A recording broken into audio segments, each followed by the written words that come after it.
Instrument की चर्चा कर रहे हैं। और पिछली क्लास में हम बात किए थे माइक्रोस्कोप के बारे में कि माइक्रोस्कोप जो है उससे संबंधित जो मैग्निफिकेशन आ रहा है, आवर्धन जो आ रहा है वो किस प्रकार आएगा।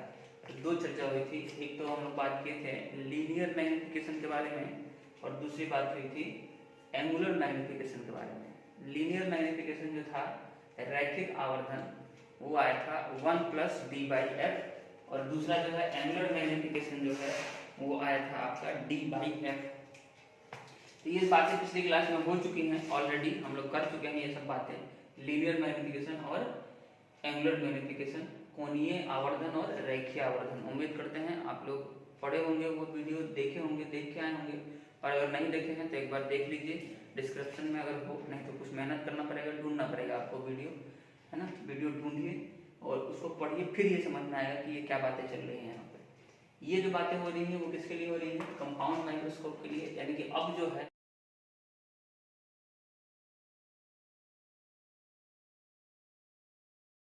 ना, वीडियो ढूंढिए और उसको पढ़िए, फिर ये समझ में आएगा कि ये क्या बातें चल रही हैं यहाँ पे। ये जो बातें हो रही हैं वो किसके लिए हो रही हैं? कंपाउंड माइक्रोस्कोप के लिए। यानी कि अब जो है अब दो लेंसेज को एक साथ रखा जा रहा है इस प्रकार से कि और बड़ा इमेज बना सके। याद कीजिए पिछली बार जो है था हम लोग कितना बड़ा इमेज बना पा रहे थे? लगभग 9 गुना इमेज बना पा रहे थे।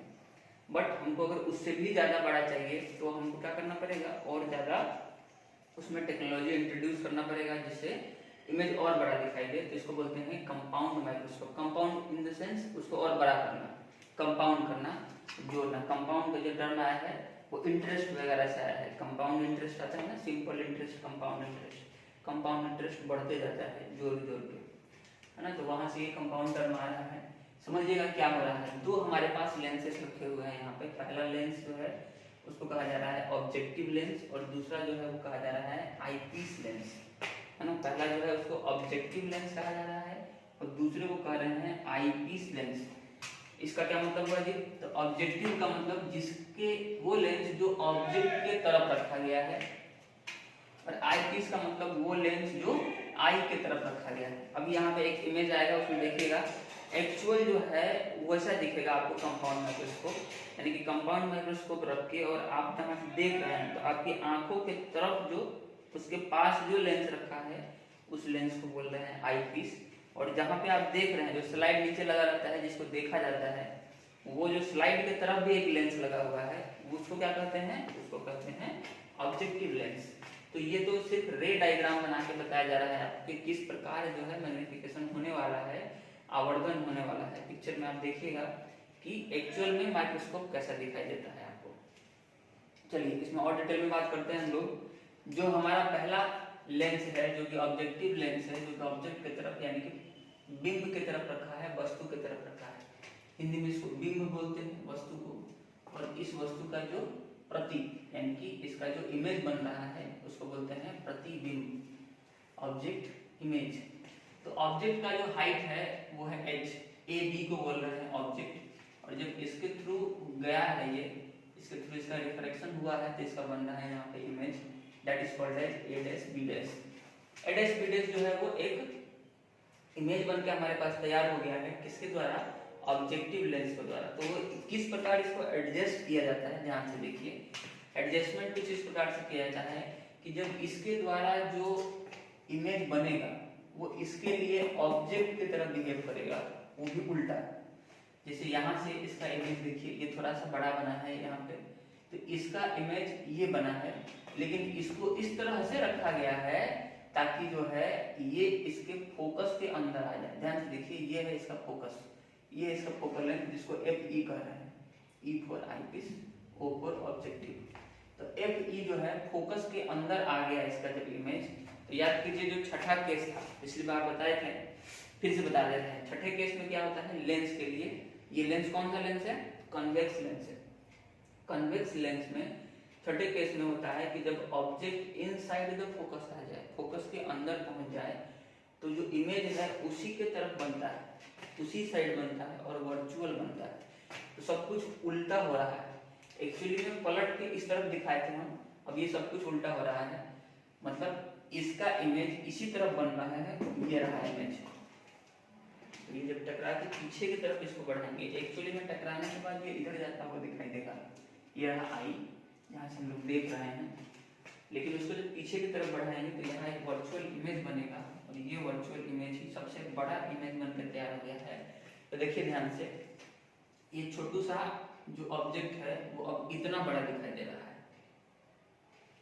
हम कर लिए हैं सक्सेसफुली, किस चीज को किए हैं हम लोग, इमेज को बड़ा कर लिए हैं, बड़ा नहीं बहुत बड़ा कर लिए हैं, इसलिए कहा जा रहा है इसको कंपाउंड माइक्रोस्कोप। अब कुछ शब्दावली है जिसको आपको समझना है, टर्म वगैरह जो है समझ लीजिए ताकि ये जो है डेफिनेशंस और ये जो डेरिवेशंस हैं वो आपको समझ में आ जाएगा।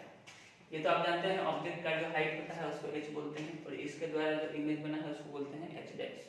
ये है ए बी, ये है A B A dash B dash और जो फाइनल इमेज बना है उसका नाम है A double dash B double dash.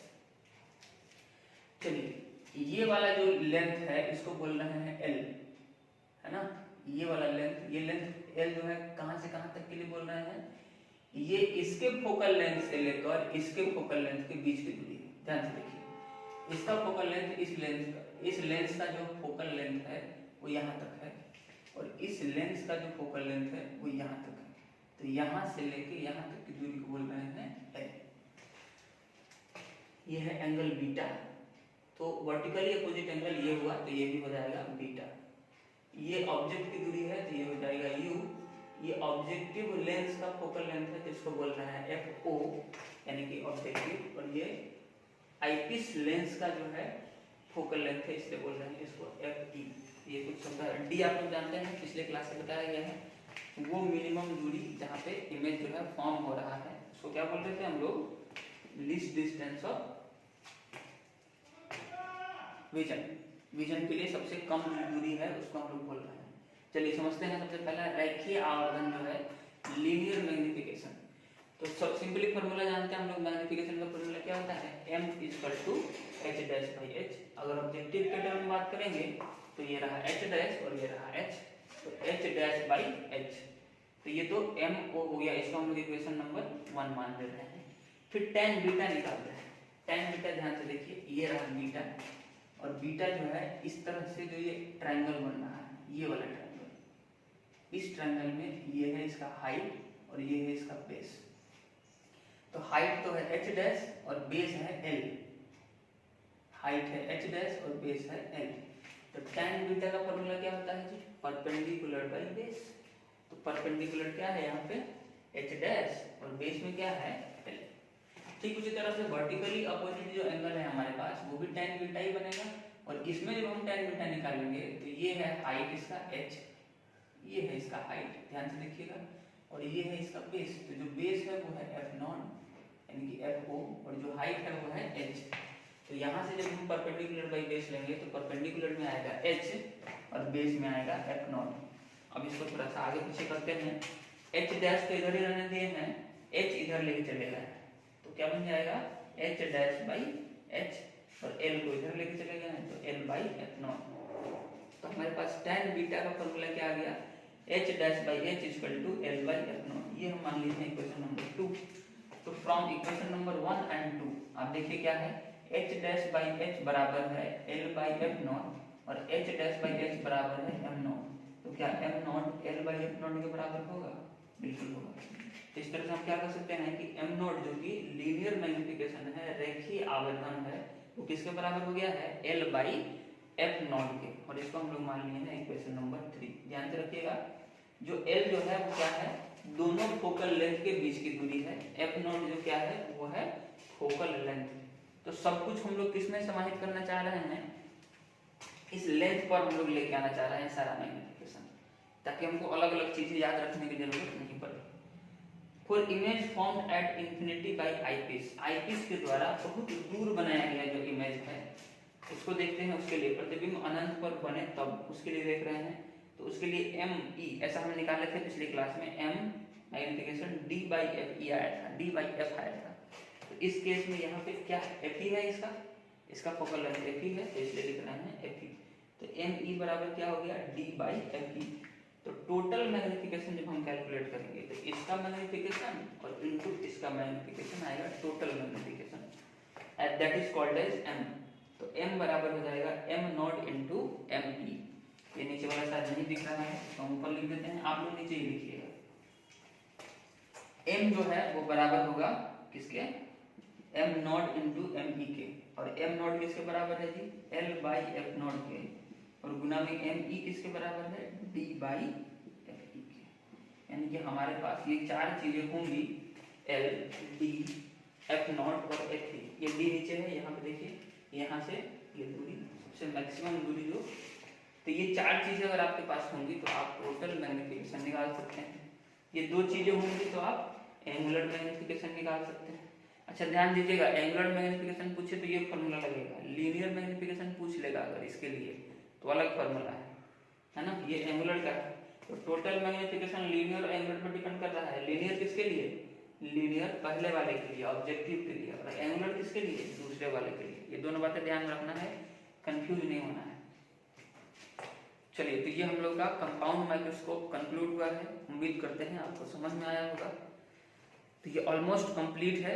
थोड़ा बहुत टेलीस्कोप की बात भी होगी, है ना, लेकिन ज़्यादा डिटेल में आपको कंपाउंड माइक्रोस्कोप ही पढ़ना था, और ज़्यादा इम्पोर्टेंट यही है। टेलीस्कोप जो है वो बहुत दूर की चीज़ों को देखने के काम आता है, और ये